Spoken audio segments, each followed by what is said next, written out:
Follow the money. That's what I always say. You always follow the money. Yeah. This is Follow the Money with Mitch Moss and Paulie Howard on VSiN. Here we go. Welcome in. It is Follow the Money on VSiN, the Sports Betting Network. Mitch Moss along with Paulie Howard. We're live in downtown Vegas. Circa Resort and Casino is your spot. And a 3-hour banger is on tap. Great guest on the program today. VSiN host and contributor Will Hill on the show in 30 minutes. In studio out from Connecticut. Spencer Aguiar came on this show a week ago for the first time ever. What did he do on the PGA Tour? He gave up Michael Thornbjornsen and he hit it 45-1. That's pretty good. Damn right. Our pizzeria comes up following him at 5:45 Eastern, and Derek Stevens on the show a little bit later on. Where is he at overall with the mind state of the Detroit Tigers that day? They were big-time sellers yesterday, Paulie, at the deadline. We'll expand on that coming up. The AP Top 25 dropped today in college football. The preseason poll is out. Ohio State's number one overall. The respect that this university gets every single year. And that might sound like, oh, they stink this year. Not what I'm saying. They lost so much talent, specifically on defense they did, that we just expect them to be like, it's not going to be a big deal. Like, think of the talent they lost in the first, 11 picks of the draft? Still the best team in the country. And a tough schedule. Yes. And the showdown against Texas, I know. So the question starts, number one, will they go over their win total? That's number one. Miami shouldn't be 7. Too low. Yes, when you beat Ohio State and you beat Notre Dame, and maybe you upgrade at quarterback, and Mensa brings his star wide receiver from Duke with him, and you have Fletcher and Tony back, they shouldn't be 7. No. That's too low. And I'm with you as well. I don't care who's playing quarterback for Indiana. And Hoover, you could say, could be an upgrade. You never know with what Cignetti can do, because Hoover was certainly excellent at times at TCU and showed more promise than what we saw at Cal with Mendoza. Sure. You can't count out Cignetti. Now, how about this? Indiana in the AP poll, 6th in the preseason. They got 14 first-place votes. That's bizarre. Second most behind Ohio State. Yeah. So more first-place votes than every other team ahead of them, including the likes of Oregon, Notre Dame, and Texas. That tells you, the differences in opinion. A lot of people voting on this thing still are like, they lost Mendoza. Cignetti, not along. I guess they're saying not a big enough sample size here for me to buy in. I don't know. It's only the most impressive thing we've ever seen in sports to win a national title at freaking Indiana And blowing people out killing them until Miami gave them a game? Yep. Absolutely. Yep. Why is Texas 4? How do you believe in Sark? And, yes, they had some good wins down the stretch, but remember, they should have lost to Miss State. They should have lost to Kentucky. They lost by 25 to Georgia. You had the Arch Manning debacle right away against Ohio State. Here's the thing. Come on. I would say that you can argue that Texas and or Oregon are the two most talented teams in the country, just talent-wise, man for man, position by position. But the coaching deal in college football is kind of a big one, right? And Dan Lanning has blown big game after big game. It's getting worse now, by the way it seems, with the blowout loss to Indiana last year. And 17-1 in the Big Ten last 2 years. And that goes, think about what happened to Ohio State after the bye 2 years before that with Dylan Gabriel. Game was over in the first quarter. So it's getting uglier for that team. In Texas, they might have more but I don't know. Are you there with Sark? Oh, absolutely not. Neither am I. Neither am I. No way. That's a big problem and concern. I would put Miami ahead of Miami. Plus, when you factor, what are we doing here? Is it the most talent going into the season? Are we going to factor in the schedule overall? Are we trying to project what's going to happen? If you're trying to project what's going to happen here, Miami unquestionably has to be higher than number 7 overall in the country, based on their talent coming back, the conference they play in, and their overall schedule this season. This is also astonishing. Every single year, like clockwork, this tells you, and it's a good indication that the preseason rankings are total garbage, and it's just I don't know why they do it still. It's, we can sell these games now on TV a little bit better. We got number 1 versus number 3, whatever it is. But if you go back the last 23 years, a team in the top 10 preseason has finished unranked every year but one. This is the most incredible stat in sports, isn't it? Isn't that almost impossible and hard to believe? Yeah, it is. How about this? 3 of them last year. 3. Yep.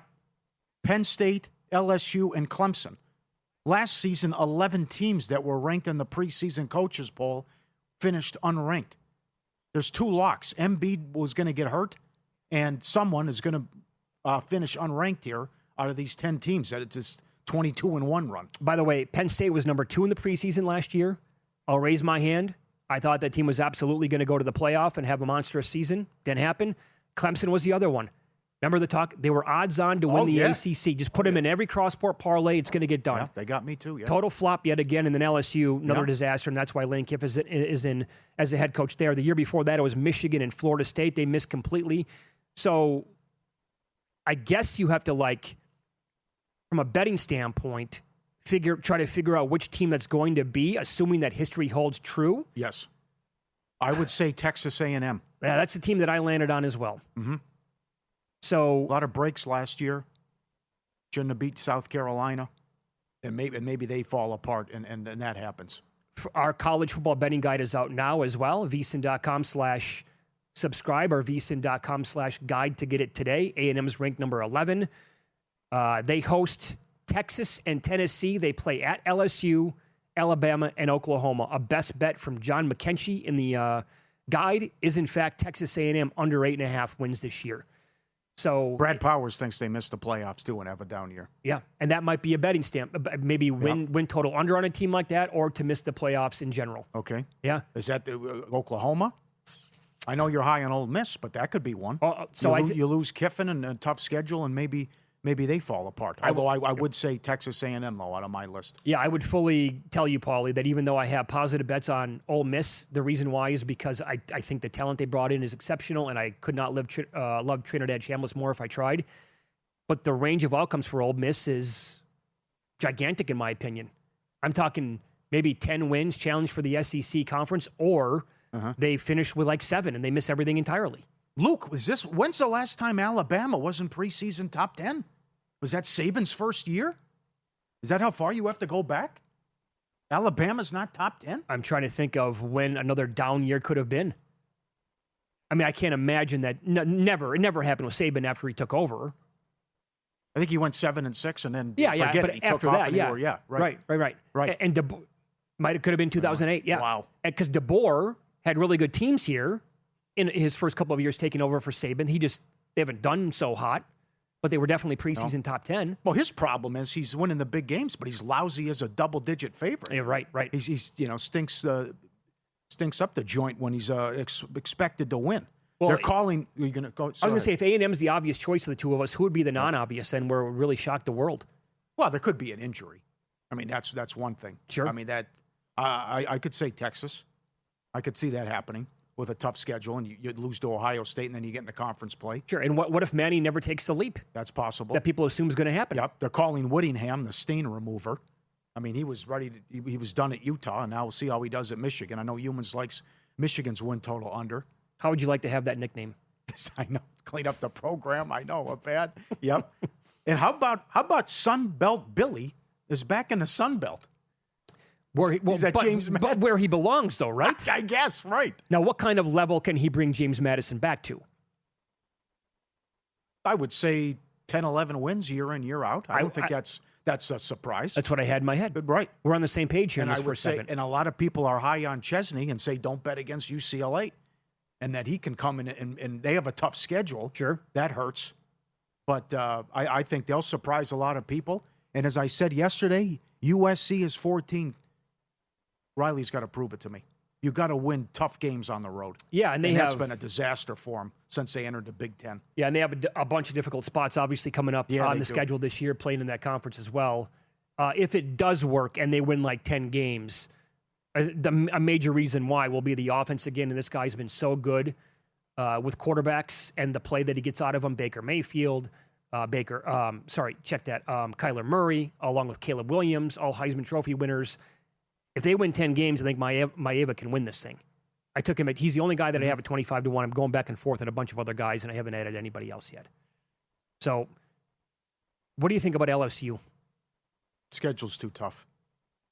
And Kiffin, the one time he was going to win something or accomplish something, he left. Then quit before the playoff. So, I think it's going to take a few years. I was going to say, I think the expectations are outrageous. What some people are saying they should do or what they're the fan base thinks she should accomplish in year one. Right. As much credit as everybody has to give, even SEC haters, well, people from the SEC who hate everybody else, you can't ignore. People try, but you're idiot if you do. And that would be Cignetti, obviously, with what he's done. Is Lane Kiffin, does he deserve this much respect? No way. Not for what that's on the resume. No. Because absolutely not. Right. To assume that LSU is going to make this jump, be a playoff team, go over their win total, and be a threat already in year one, and then that's correlated with Ole Miss just falling back to the pack big time. Tread lightly with that, I would say. No, remember USC? Yeah, I know. He was terrible at USC. Terrible, yeah. On the guide, there's a lot of Notre Dame-Ohio State championship game predictions. Too much Ohio State, in my opinion. Okay. Couple surprises. There's a BYU, and there's a Texas A&M. Yeah, no, I can't get there with them either. Reed's really going to have to just take, and he's really good, but he's going to have to take the biggest step forward then, I think, for that to happen. Plenty of Miami to win the ACC. There is a Vodtech. There's a couple SMUs. There's one Penn State Big Ten, and SEC is the majority, either Texas or Georgia, to win at all the predictions that everyone has at VSiN. Yeah. Did you make a Big Ten bet? No. I think it's a great conference, and I wouldn't be surprised if it's Ohio State. I did bet, Penn State's win total over. Okay, yeah. And I'm not a Campbell guy, but come on, the schedule's a joke. There's also a lot of hype on Wisconsin this year. Oh, I don't get that. You're the guy to ask for that. No. He has failed miserably there. I'm shocked at what Fickle did. Yep. Win-lose coming up next. Betting takeaways after the deadline. I took this at around 28-1. A little bit higher is available as well coming up here on VSiN.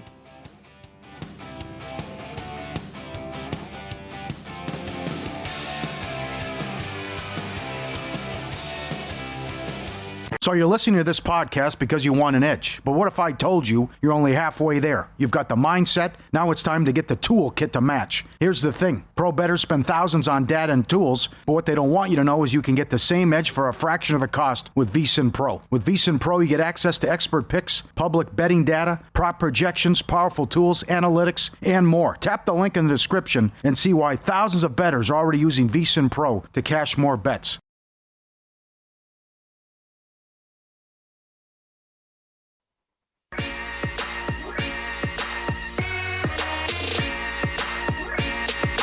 Win Some, Lose Some is sponsored by the Sharp Plays.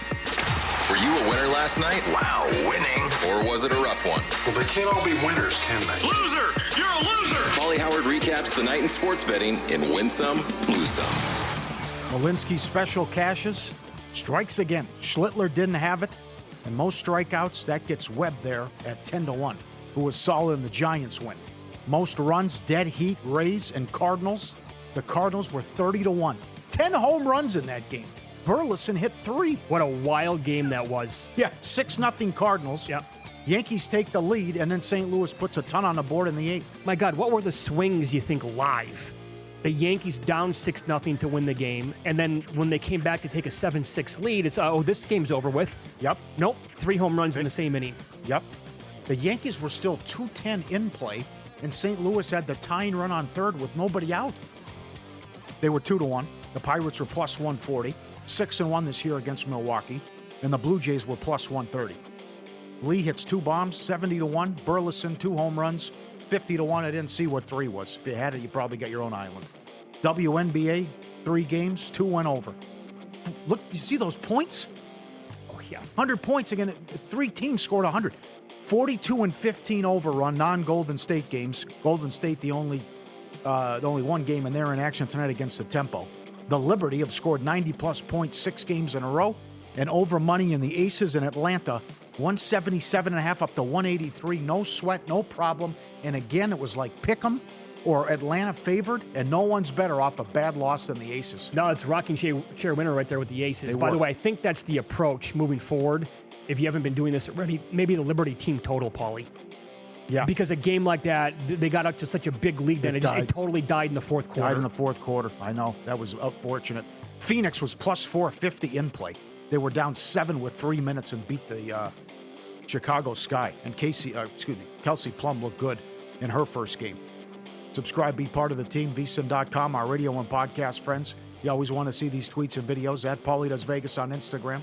Send them in. We'll put you on like this viewer did and listener. Can this be? Cincinnati Zoo, Fritzy is 4 years old now. Happy birthday. As you give him the watermelon, he puts it down, no problem. Can he be 4? We've been doing this Yeah. that long? Yeah, he can be 4. Oh, he grew up he's a beast now. Used to be the little fella. So I want to see him now next to his mom Yes. because I have no. Oh man. my God. Oh, man. I know. On the morning show, we used to show when he was like a pup. And, Sure. And he's hanging out with his parents. And now he's 4 years old and the size of a semi-tractor trailer. Look at him putting on a watermelon. This is the other one. This one's fantastic. I don't know where this is, but you got the post selection here, the veggies. Just throw it in. Okay, yeah, buffet. Open it up. Yeah. Then the other one is where you got to pay the toll to cross where there's a lake and there's hippos just sitting there and they're feeding them with watermelon or whatever. But here he gets eating healthy, right? Living right. Got to take care of the body. It's a temple. You only get one. What a Just throw it salad.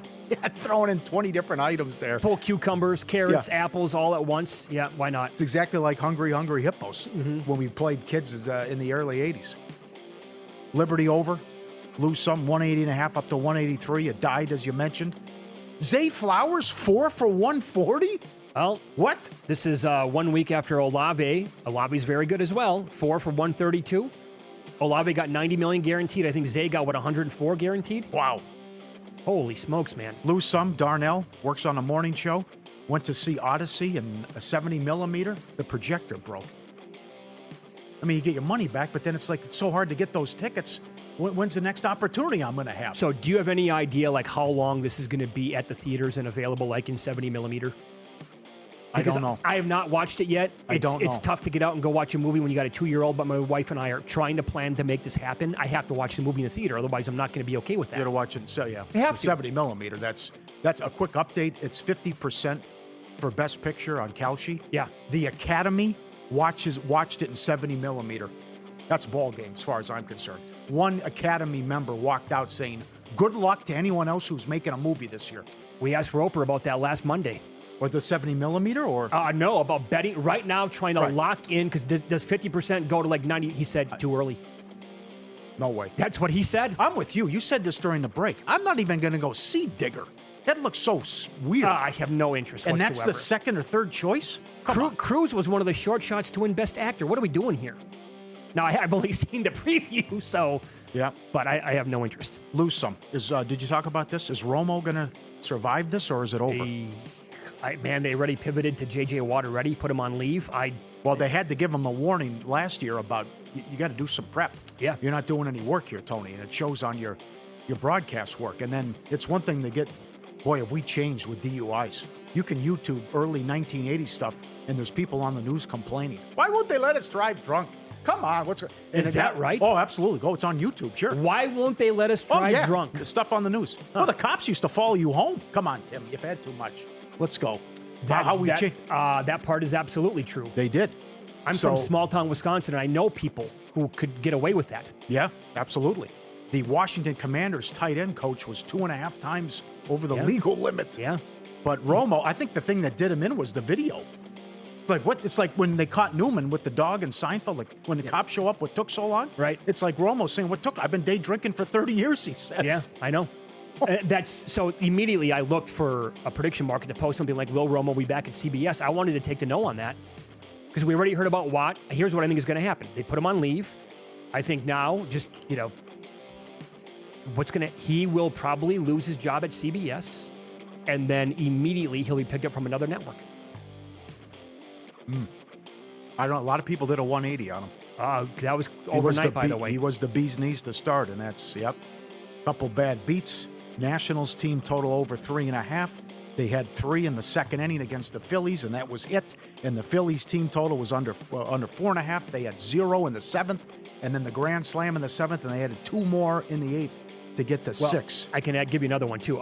Maybe not a bad beat, but I was on him last night. I had, 20 cents of CLV with the Astros? Oh, Did you 10 see hits, this? 10 hits, all singles, 13 guys left on. Yeah. And they had, in the first 7 innings, they had 14 runners on base. 14. And they had 1 run. Like, that's pretty difficult to do. Football season is here. I'm ready. Pickett against Carson Beck Thursday. Sharp money already moving. Here's how the Sharp play sees it first. Exclusive data feeds from 4 major books, thousands of Sharp bettors and pro syndicates tracked in real time before the markets moved, all of it filtered and sorted by version 6.0 of their AI model. That's the machine, and every play logged with the receipts, every result public, goes back to 2011. Nobody in the industry runs it like they do, and the Sharp Plays record gets audited daily. No steam chasing, no stale trends, no recycled plays. Follow the Sharp money at sharpplays.com. How about a betting takeaway after the deadline yesterday? There's a great story right now on vsin.com with 3 bets written up by Adam Burke at the website, one of which was, got my attention, the Giants to have the worst record in baseball. They have 48 wins right now, Paulie. Now, there is some stiff competition. You're going to have to outclass, well, so to speak, the Rockies, but also the Angels have 43 wins. But you're only 5 clear of the Giants. Not bad. And you're 28 to 1? Yeah. So who had that? That's a good job putting that up. Oh, plenty of spots do. They do. Yeah. To finish with the worst record. Okay. Yeah. I brought this up at the end of Money Moves. 45 to 1 was available earlier today. You might be able to get down something there. I don't know. I wasn't able to get down much, but so I grabbed some more 28 to 1 on them. You're 5. That's it. There's a difference of 5. Okay. Now, Angels are a total abomination, obviously. Yeah. Joke on the road. But we got enough games left till somebody can catch them. Yeah. You want to revisit the Brewers to get the 1 seed? Yeah. 5 to 1? Why not?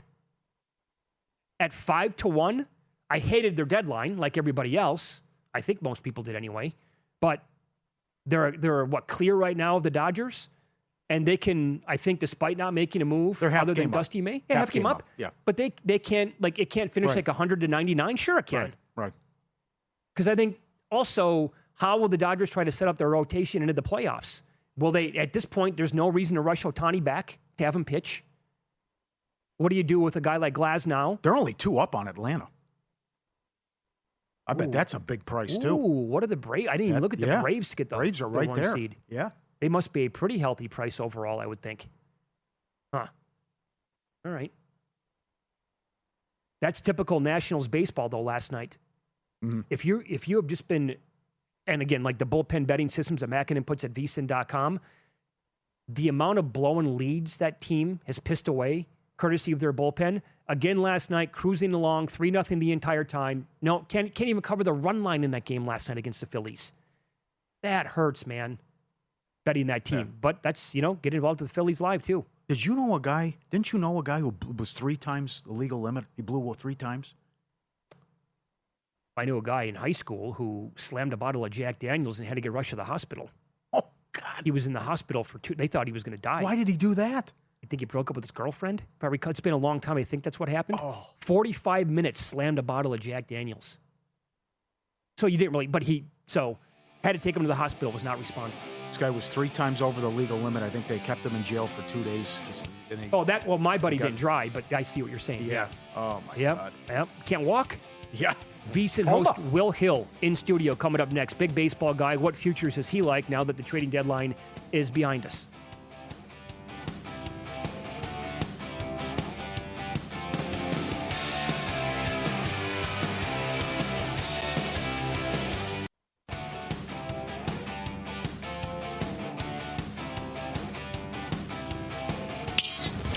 This is Follow the Money on VSiN. Super stoked for this. Usually we connect via Zoom on this show and throughout the network when he is contributing and hosting. Will Hill joins the program in studio today. We have met before, but it's been a minute, pal. How are you? Yeah, it's good to be here. I think the last time I saw you, at least, was Connecticut, back when you guys, when that DraftKings opened up in Foxwoods. Foxwoods, right? Boy, 2022. I might have seen you since. I've been to Vegas a couple times since, but it's good to be here. Good to see you guys. Different story this time, though. You're here with the family, the wife and the kids. Yeah, and it's quite warm here, as some people may have heard. Oh, my goodness. Oh, it's brutal. It's ridiculous. Bad beat. It's a bad beat and stuff, but hey, you know what you're signing up for when you come here in August. You know what you're signing up for. But doing a Bet Bash, I think we got a little Bear Bets podcast live from Bet Bash tomorrow. I know that starts here in a little bit, just the Bet Bash in general. So it'll be good to see some people, meet some people, and excited to be here. When we saw you at Foxwoods, we did the trilogy with the pizza. Sally's, Pepe's. Where do you stack in New Haven with what they have in that unbelievable pizza? I would go Pepe, Sally's, Modern. Really? In that order. But it's close. I think you could throw a blanket over the 3. I don't think you could go wrong with any of the 3, but I'd go Pepe's. Where's John's in New York? I don't think I've had that one. You still haven't been to John's? No, I don't think so. Very Oh, good. come on. No, I don't think so. Well, how would you rank? Are there specific So good. pies, by the way, that you liked in New Haven? Because Paulie and I were stunned at how the white clam and bacon, Clam whatever. and bacon's oh, the go-to. phenomenal. Clam and the bacon's the Yep. go-to. Absolutely. I had That's- zero expectations, and it blew my mind. Yep, that's the go-to for me. You're a big baseball guy. Your biggest, we were just talking about this. Adam Burke wrote about it. I can piggyback this. Giants, most losses on the year, 28-1. They're 5 up on the Angels for that. Going to be tough to beat, but 28. What was your biggest takeaway? The Cubs, and it's funny, I think our buddy the Bear, Chris Felica, has Giants 85-1. I think he used some boosts on them early in the year, thinking, you know what, I think a lot of us had this thought too, and ended up being dead wrong. I was on the Nationals. A lot of people thought the Cardinals, the Twins. I think people saw an opening with worse record because the Rockies were minus 400, and a lot of people thought the Rockies could be better. And, the Rockies are better, but I could certainly see Giants 28-1. I love what the Cubs did because you just look at a good defense, a good offense. They needed pitching. They need guys that can get people out. Gossman pitches to contact. I think he's been a little unlucky this year with balls in play, left on base, things like that. Holmes is a ground ball machine. And, Garrett, the kid from the Marlins, Braxton Garrett, is a guy with ability. The reliever's not bad. I really like what the Cubs did. 18-1 to win the whole thing. There's some exactas out there. Cubs over Red Sox, 100-1. Red Sox over Cubs, 150-1. I think the Cubs have a good run. And they're going to be in that wild card scenario, which, look, you got a bad 24 hours, you're out. But I thought what the Cubs did was really good. And I have some White Sox division futures. I'm kind of worried. I think what Cleveland did was very good, adding a little thump to that lineup. The White Sox can be caught. You just keep waiting for that other shoe to drop when you have a team, 65.5, 67.5 wins that's winning the division in August. You just think, man, it's too good to be true. I didn't get the best numbers, but I got like 20-1, and I'm worried that Cleveland might catch them. This Red Sox run is insanity to win 23 of 26. They're only 5.5 back. Who do you think's going to win the AL East?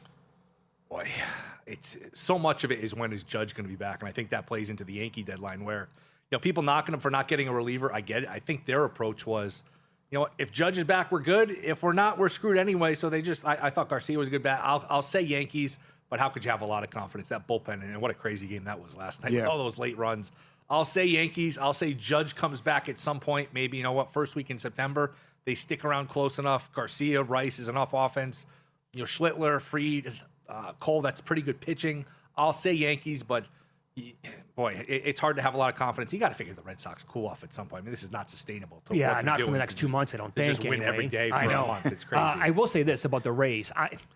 I No respect. I burned a lot of money on Freddie Peralta props over the years, like to lead the league in strikeouts and to maybe win the National League Cy Young. Although he was a solid pitcher, turned into one, certainly Milwaukee. I think going from that New York market to Tampa Bay, and Vasgersian brought this up yesterday with their pitching coach, I think that was a very under-the-radar pickup for Tampa. And wouldn't it be just typical of the Mets if he's holding up, the ALCS MVP trophy with 2 7-inning gems? I completely agree. What was the nickname he got in New York? 4 frames Freddie or something. He just couldn't get out of the fourth. He was terrible. But the Rays, the Brewers, some of these teams, the Dodgers, they pick up pitching and you just assume they're going to get the best out of them. It's like the Patriots were for years or the Spurs were for years, where certain teams pick up guys and you just give them the benefit of the doubt. I agree. Peralta, certainly better than what he's shown, and what a disaster for the Mets. I mean, it's hard to believe they're sitting there with a 92-93 win total to be just an afterthought. I mean, think about 2 years ago. They're 2 games away from the World Series. The White Sox have 121 losses. Yeah. And now they're selling pieces to the White Sox. The White Sox are the buyer. Yeah. The Mets are the seller. Good point. It's just, our old buddy Dave Sharapan. Nobody knows bleep. Nobody knows anything. It's just sports it keeps us on our toes. It's just so hard to predict. Follow the Money, Paulie and Mitch Veason. We're talking to Ken Patera about baseball. How about do you like Freddie today? I mean, he has unbelievable numbers in Coors. I did not play that. I try to Too high? Is it too high I for try you? to stay away from the Coors games. The Coors games are just, it's almost like you're playing a different sport. And then you get the random, I bet against Sagano, was it Friday night? Sagano's underlying stuff is terrible. And he goes out, he looks like prime Roger Clemens against the Royals. They win 3-1. He doesn't give up a hit. I mean, you get some wacky games in Coors. I try to stay away from those Coors games. I played Orioles team total over 4.5. Okay. I think they'll score some runs over their old buddy Grayson Rodriguez. Oh, is he bad? He's bad. He's And they traded away their whole bullpen, Paulie, so Yeah. they should be able to score some runs. Orioles should be able to get some late runs, if nothing else. And I like doing this. I like getting that half a run with the Pirates in the first 5. Jared Jones against Henderson. To me, that half a run sometimes is that winning run where 1-1 after 5, 2-2 after 5. I love getting that half a run. It's cheap. It's like minus $1.20. So I looked at that same exact bet today. yeah, I like that one. The Pirates have won 6 out of 7 against, you figure this out, against the Brewers this year. Brewers owned them over the years, but it completely flipped this season, including last night. By the way, this is actually, you said this, one of the most amazing stats ever, Paulie, today about the top 10 teams in college football. One has been completely unranked every year, about one going back to the last 23, 24 years. The Freddie Peralta numbers in Coors might be more staggering. Yes. So it's a 1, 2, 3. Yeah, in 4 starts at Coors Field. 5. That is amazing. Five. Total domination in his career. How does that make sense? That's amazing. Yeah, that is amazing. And by the way, back to the Pirates, they need Jones to be good, and he's really good. Skeens is just not himself. I don't know if it's injury. You just, man, you wonder, because we're in a new age of baseball. These guys throwing 100. You wonder if it's sustainable. Start in, start out for 3-5 years. I mean, look at a guy like Spencer Strider, who a couple of years ago, people be lining up. Young pitcher, great.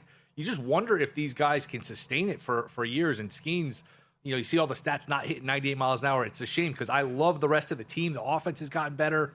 And that's the irony with them. He was great. The team stunk. The team's pretty good now, and he can't carry his weight. If he was the Skeens that he was in past years, and even the first half of the year, he was almost flirting with a no-hitter every time out. If he could be back to being Skeens, that's a real dangerous team. I just don't know that that's possible, and you wonder if he's dealing with some kind of injury here. Paul, did you see that tweet from, I think it was Codified Baseball, what Will was talking about there?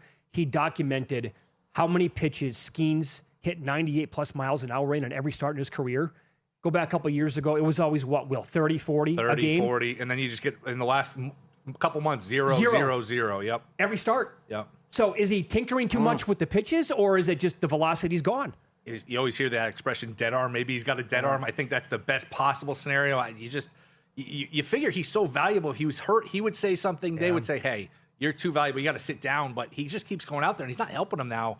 I wonder if at some point they just give him a week or two to rest and say, you know what, you just we'll see in a couple of weeks. Hopefully the velocity comes back because it's just not working. Sorry, that's what they're saying with Joe Ryan, who's been terrible. Yeah. That he's arm got fatigue. Yeah, arm fatigue. And they're $1.40 on the road because Yep. he's been lit up as of late. Will, you do anything with the School Bowl game tonight, taking on the Cubs? No, I mean, that's a tricky one. First start, you wonder if there'll be some nerves, and do you really want to lay that number with the Dodgers? Do you really want to you want to back Assad? I don't want to do anything with that game. I figure he'll probably pitch well.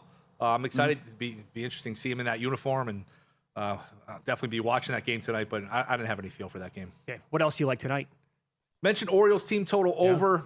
I like that one over the 4.5. I like taking the Pirates plus the half a run. I kind of like this. I know Ryan's been shaky, but Dobnak, I mean, you look at him, he's had great numbers. It's not sustainable. He's leaving everybody on base. The ball's constantly in play. He's not striking anybody out. So maybe an over there, but the first two I mentioned are the ones I really like. I'll give you one tonight. Why are the Red Sox so cheap? Is that what you're going to say? Well, Davis no, Martin's been bad, and the White Sox have road issues. I do have that one circled. Also, Singer's been good. I get it. Ginn's actually been solid for the A's, but this A's team, 9-31, I think, last 40 games. Correct. Yikes. And the Reds are a cheap price. But tonight, look, the Tigers shipped off Skubal and Mize yesterday. That doesn't affect the offense. No. They got Melton going tonight, who has been fantastic. I can get them plus money against Seattle. I'm on board with the Tigers here. I could see that. Melton's really good, too. And wouldn't it be funny? I think we talked about this the other day when you came on the podcast. We've seen teams do this. The Tigers 2 years ago, they sold off people. They sold off Flaherty. They got red hot. They made it to the playoffs. And best of 5 in the first round. And the Yankees in 2016, they traded Beltran. They traded all these guys, at the deadline, Andrew Miller, Chapman. And the next thing you know, they make a run. They call up Judge. It helps when it's Aaron Judge being called up. But we've seen teams trade off players and make runs. So you could certainly debate the what Detroit did in terms of selling off. But yeah, I'm with you. Melton is definitely a bet on pitcher. Follow the money here on VSiN, the Sports Betting Network. Will Hill with us in studio. There's baseball. We'll go over some of his best bets for futures in football coming up next here on the Sports Betting Network.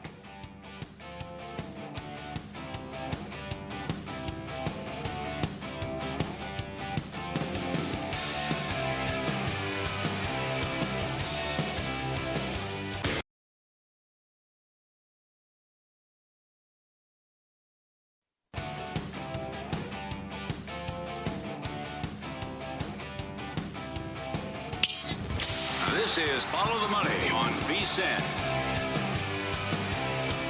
Good to have you on board here on a Tuesday. Mitch Moss, Paulie Howard live in Vegas, Circa Resort and Casino. Our good buddy, host here on the network, Will Hill. He is in studio from the East Coast for the entire week, where it's a chilly 115 degrees again today. At least good, maybe pool weather for obviously the wife, the kids over at Caesars where you're staying. Absolutely. And I think they said it. If you're on the pool deck for more than 5 seconds, your feet it's scalding. That's how hot it is. Can't take it. Okay, so we did baseball for a segment. Here we'll do football. Our VSiN college football betting guide is out right now, vsin.com/guide to go check it out. Let's begin SEC. A couple of teams here that you're high on this year. You can make a case for a bunch of teams, I think, but who do you like? I like Oklahoma. I know the schedule's tough, but it's 7.5. And again, the schedule's tough. You got to pay some juice for that over. You got a quarterback that's probably going to go in the first round, and you got, I think, maybe a top 5 defense. You give me a quarterback, you give me a defense, I think you can get to 8 wins. So I think that 7.5 is a little light on Oklahoma, and I think they're maybe a little undervalued because Mateer was clearly playing hurt last year. He said all the right things when he got hurt. I know they caught him at like a Chipotle, and he's, hey, I'm fine, I can throw, all this. He played terribly post the injury, and how they let that lead get away against Bama was obviously a disaster. But you give me a quarterback and a defense, I think he can get to 8 wins despite the schedule. So I like Oklahoma. And Georgia, I think, and it's becoming a little bit trendy, but they're returning a lot of talent. I think they're back to maybe being a Georgia-esque defense. That was a disastrous exit to Ole Miss last year on New Year's Day. They never should have lost that game. 2 years against Notre Dame, they couldn't move the ball. They get their quarterback back. They got a lot on defense. They got a lot of skill guys. We know Smart is a great coach. And the schedule's pretty good. They avoid Texas. They avoid LSU. They avoid A&M. They avoid Tennessee. 2 really tough. And they get Oklahoma at home, and they get Georgia. They get Florida in a pretty favorable scenario in terms of the location. They get at Alabama, at Ole Miss. If you can split those 2 games, you're in position to be like maybe a 1-loss team, 2-loss team, I think at most, be in the SEC title game. So I think Georgia at plus 320 or so to win the SEC. I think it's a good bet. How about an under with Vandy? Yeah, look, Pavia, obviously a polarizing player, and he's not going to translate to the next level. But what he did at Vandy and just for that program, just a production machine. Replacing him is not going to be easy. I know the kid replacing him's got some pedigree, but he's a true freshman. You lose Stowers, who I think is going to be a really good tight end in the pros for the Eagles. Richardson was their top receiver. He's gone. And the schedule, there's just not a lot of layups. You start with a couple, but other than that, it's a lot of games that are either coin flips or you're a dog. So them getting to, again, with these win totals, guys, you can pick your juice and pick your number where it's like, all right, do I want to go under 6.5 and lay a lot of juice? Do I want to go under 5.5 and take plus money? You can kind of play both if you want to just go in the middle there. But I think they're more like a 5-win team than they are a 7-win team. So I'm under on Vandy. Paul Stone came on when he did the Big Ten preview, professional bettor, last week. He's going to be on again this Thursday with us to do another conference. He really had a great breakdown on Michigan State under 4.5 wins. I mean, he made it sound like it's going to be a really long year there in East Lansing. Would you agree with that? I would. And a buddy of ours interviewed Fitzgerald, the Michigan State coach, at Media Day. And I guess afterwards he said, hey, good to see you. Good luck. And Fitzgerald just kind of shook his head and thanks, we're going to need it. That kind of situation. So I think they're going to be good under team game to game, because if you read some of the buzzwords with these coaches, these interviews, they'll kind of give away how they want to play. And he keeps talking about toughness, running the ball. They should have an okay offensive line, but that's a really flawed team. There's not a lot of layups there. So and I think Toledo's live week 1, getting 10.5, 11 points. To me, Michigan more 3-4 win team. Winning 4 or 5, I think, is going to be really tough for them. You look at Fitzgerald's last couple of years at Northwestern, it's not going to knock your socks off or anything. So I'm with him. I think under on Michigan State's a good bet. And I think Toledo week 1 is very live here. You always see this. I like it. Week 1, week 0, you see a bunch of these double-digit dogs that win outright because we just, you don't know. I mean, we can talk about these games and these teams all we want. We don't really know much about these teams going. And there's a lot of unknowns, so you see a lot of upsets. So maybe that could be one that could pull an upset week 1. Where were you when the Minnesota Vikings lost the 1999 NFC Championship game? Home. Remember exactly where the spot? I remember where I was. Yeah, I was home. You ever? I've rewatched. I mean, there's so many different things with it. But even after all the craziness, Gary Anderson hadn't missed a kick, a field goal, extra point all year. Up 7, misses a kick. All right.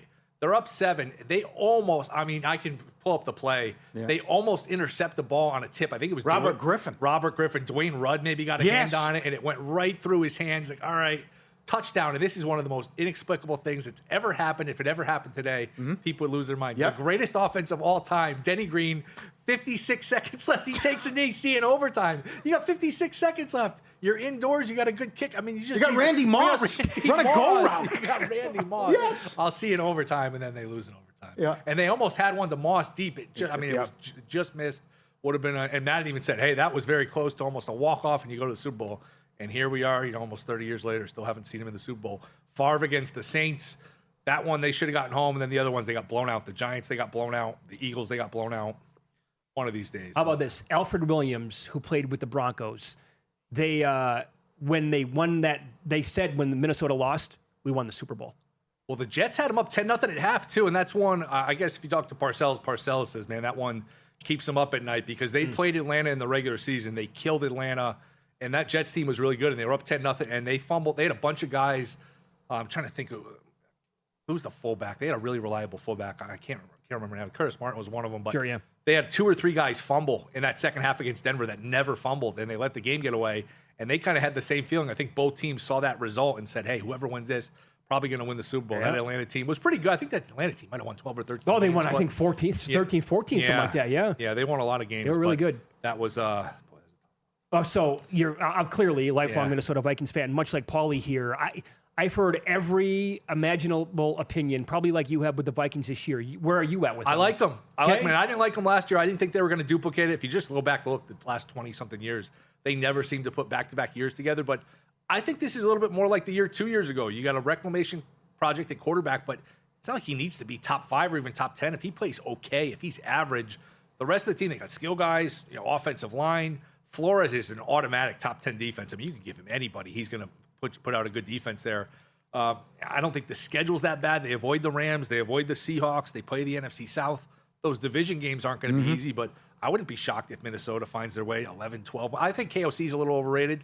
I think he gets a lot of credit. I mean, he hasn't won a playoff game in 5 years here. And he, his big games against the Rams, the Lions for the 1 seed, the Giants, Daniel Jones, they've all been kind of a disaster, but I wouldn't be surprised. I think that's a good bet, over 5-1. If you're looking for a real long shot, I don't think they're going to win the Super Bowl, but 55-1.